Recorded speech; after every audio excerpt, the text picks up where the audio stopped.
নমস্কাৰ বন্ধুসকল CL percent winner ভিডিঅ'লৈ সকলোকে স্বাগতম জনাইছোঁ। আমি যেহেতু এইটো চেনেলত আসাম জিকে কুৱেশ্যন আছে আলোচনা কৰি আছোঁ। আসাম নাগৰিক বা আসাম পুলিচৰ এক্সামৰ কাৰণে যি ইম্পৰ্টেণ্ট হয় এইবোৰ কুৱেশ্যন তেনেকুৱা নহয়। অসমৰ যিকোনো ধৰণৰ এক্সামৰ অসমৰ যিকোনো কম্পিটিটিভ এক্সামৰ কাৰণে এইবিলাক কুৱেশ্যন খুবেই প্ৰয়োজন। গতিকে আগৰ ভিডিঅ'বিলাক যদি চোৱা নাই আগৰ চেনেলটোত গৈ তেনেহ'লে চেনেলটো ছাবস্ক্ৰাইব কৰি ল'ব, আগৰ ভিডিঅ'বিলাক চাব। ইম্পৰ্টেণ্ট কুৱেশ্যন আলোচনা কৰা আছে। গতিকে আজি এই পাৰ্টত ফাৰ্ষ্ট কুৱেশ্যনটো লৈছোঁ। BCG vaccine is for BCG vaccine কিহত দিয়া হয় বুলি যদি কুৱেশ্যনটো কৰে এই কুৱেশ্যনৰ সম্পূৰ্ণ হৈ যাব টিউবাৰক্ল'চিছ, যিটো আমি টিবি বুলি কওঁ। টিবিৰ ফুল ফৰ্ম হৈছে টিউবাৰক্ল'চিছ আৰু BCGৰ ফুল ফৰ্মটো হৈছে বেচাইল কেলেমেট গুৰিয়েন। মনত ৰাখিব বেচাইল কেলেমেটে গুৰিন BCGৰ ফুল ফৰ্ম, গতিকে মনত ৰাখিব। ইয়াৰ পিছত নেক্সট কুৱেশ্যন আছে most expensive player of IPL 2022।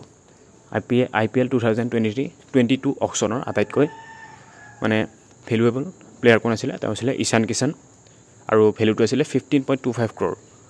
লগতে 2023 আৰু 24 জানি থ'ব। 23 আছিলে ছেম কৰাণ 18.5 crore আৰু 24 হৈছে মিটচেল ষ্টাৰ্ক 24.75 crore, গতিকে মনত ৰাখিব। 22, 23, 24 গোটেইকেইটা মনত ৰাখিব। Next question Indian army day celebrated on. Indian army day প্ৰত্যেক বছৰে কোন তাৰিখে পালন কৰা হয় বুলি যদি কুৱেশ্যন নকৰে এই কুৱেশ্যনৰ সম্পূৰ্ণ উত্তৰ যাব 15 জানুৱাৰী। 15 জানুৱাৰী তাৰিখে প্ৰত্যেক বছৰে ইণ্ডিয়ান আৰ্মি ডে চেলিব্ৰেট কৰা হয়, গতিকে মনত ৰাখিব। ইয়াৰ পিছত নেক্সট কুৱেশ্যন আছে largest producer of bauxite in India. Largest producer of bauxite in India সেইখন হৈছে উৰিষ্যা।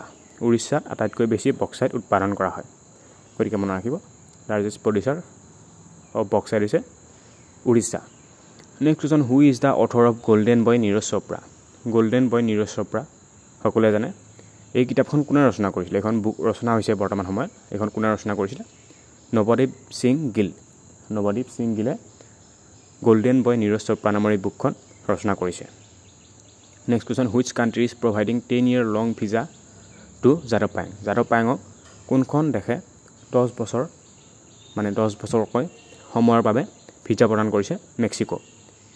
এনেই নৰ্মেলি ভিজা দিয়া হয় নিৰ্দিষ্ট এটা সময়ৰ কাৰণে। যদি আপোনালোকে ট্ৰেভেলিঙৰ কাৰণে যায় তেনেহ'লে নিৰ্দিষ্ট সময়ৰ কাৰণে আপোনালোকে যাব লাগে, তেনেকুৱা আছে। কিন্তু তেওঁক দিছে 10 বছৰৰ কাৰণে Mexico. Next question who is the goalkeeper who played in 5 football world cup tournament. 5খন ৱৰ্ল্ড কাপ টুৰ্ণামেণ্টত তেওঁ গলকিপাৰ কৰিছে। তেওঁ কোন আছিলে? Antonio' Carbajal. এণ্টনিঅ' কাৰ্বাজালে 5বাৰকৈ ৱৰ্ল্ড কাপ খেলিছে মানে। Next question where was the first engineering college in India located. ইণ্ডিয়াৰ প্ৰথমখন ইঞ্জিনিয়াৰিং কলেজ ক'ত অৱস্থিত বুলি যদি কুৱেশ্যন নকৰে ইয়াৰ সম্পূৰ্ণ যাব ৰুৰকিত অৱস্থিত আৰু এইখন এষ্টাব্লিছ হৈছিলে 1847। 1947 ইণ্ডিয়া ইণ্ডিপেণ্ডেণ্ট হৈছিলে।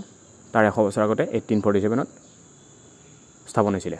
Next question what is the supernova. What is a supernova. Supernova কি? ছুপাৰনোভা হৈছে এ ডাইং ষ্টাৰ, এটা মৰণশীল তৰা। ছুপাৰনোভা হৈছে এটা মৰণশীল তৰা বা এ ডাইং ষ্টাৰ, গতিকে মনত ৰাখিব এ ডাইং ষ্টাৰ ছুপাৰনোভা। ইয়াৰ পিছত নেক্সট কুৱেশ্যন আছে which state of India is given the popular name of India's bread basket. India's bread basket বুলি কোনখন ৰাজ্যক কোৱা হয় ভাৰতবৰ্ষৰ? যিটো হৈছে পাঞ্জাৱক ইণ্ডিয়াছ ব্ৰেড বাস্কেট বুলি জনা যায়, গতিকে মনত ৰাখিব পাঞ্জাৱ। ইয়াৰ পিছত next question who was the originator of Bhoodan movement. Bhoodan আন্দোলনৰ গুৰি ধৰোঁতা কোন আছিলে? গুৰি ধৰোঁতা বুলি ক'ব পাৰি অসমীয়াত। তেওঁ আছিলে আচাৰ্য বিনোবা ভাৱে। আচাৰ্য বিনোবা ভাৱে আছিলে ভূদান মুভমেণ্টৰ অৰিজিনেটৰ, গতিকে মনত ৰাখিব। Next question pearl city of India. Pearl city of India নামেৰে কোনখন ঠাইক জনা যায় ভাৰতবৰ্ষৰ? ইয়াৰ সম্পূৰ্ণ হৈ যাব টুটিকৰিণ। টুটিকৰিণক পিয়াৰ্ল চিটি অফ ইণ্ডিয়া বুলি জনা যায়, গতিকে মনত ৰাখিব টুটিকৰিণ। ইয়াৰ পিছত নেক্সট কুৱেশ্যন আছে হু ক্ৰিয়েটেড হটমেইল। হটমেইল কোনে ক্ৰিয়েট কৰিছে বুলি যদি কুৱেশ্যন নকৰে ইয়াৰ সম্পূৰ্ণ যাব ছবিৰ ভাটিয়া।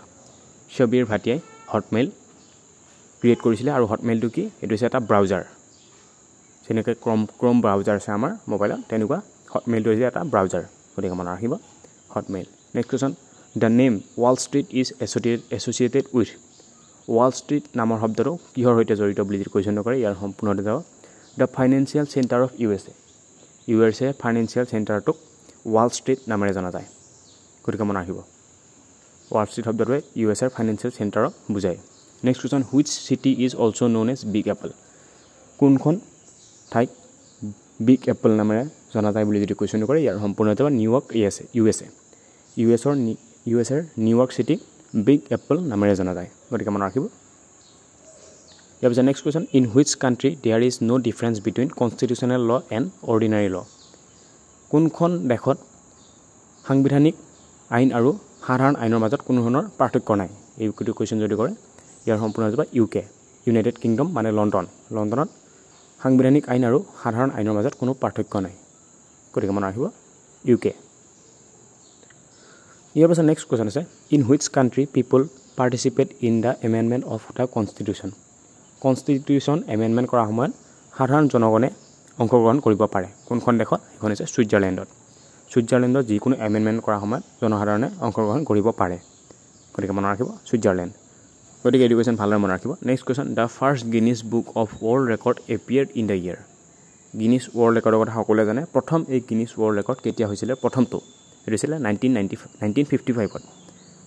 1955ত প্ৰথম Guinness Book of World Record হৈছিলে প্ৰথমটো next question Shershah childhood name was শ্বেৰশ্বাহৰ নামটো আপোনালোকে সকলোৱে শুনিছে মোগল সম্ৰাট শ্বেৰশ্বাহ তেওঁৰ চাইল্ডহুডৰ সময়ত মানে তেওঁৰ নামটো কি আছিলে ফৰিদ খান তেওঁৰ নাম আছিলে ফৰিদ খান পিছলৈ তেওঁ শ্বেৰশ্বাহ নামটো লৈছিলে গতিকে মনত ৰাখিব ফৰিদ খান নেক্সট কুৱেশ্যন ইছৰোৱে 15 ফেব্ৰুৱাৰী 2017ত একেলগে কিমানটা উপগ্ৰহ পঠিয়াইছিল ইছৰোৱে 15 ফেব্ৰুৱাৰী 2017ত একেলগে কিমানটা উপগ্ৰহ পঠিয়াইছিলে বুলি যদি এই কুৱেশ্যনটো কৰে এই কুৱেশ্যনৰ সম্পূৰ্ণ হ'ব 104টা উপগ্ৰহ একেলগে পঠিয়াইছিলে 15 ফেব্ৰুৱাৰী 2017ত গতিকে ইম্পৰ্টেণ্ট কুৱেশ্যন হয় ইছৰোৰ লগত ৰিলেটেড কুৱেশ্যন এবাৰ খুবেই অহাৰ চান্স খুবেই বেছি গতিকে ইছৰোৰ লগত ৰিলেটেড যিকোনো কুৱেশ্যন আপোনালোকে ভালদৰে চাব ইম্পৰ্টেণ্ট কুৱেশ্যন হয় গতিকে এই পাৰ্টত আমি এইকেইটা কুৱেশ্যন আলোচনা কৰিলোঁ ইম্পৰ্টেণ্ট কুৱেশ্যন হয় আছামিজ জিকাৰ Assam direct recruitment grade 3 grade 4 exam 2024 এইবিলাক কুৱেশ্যন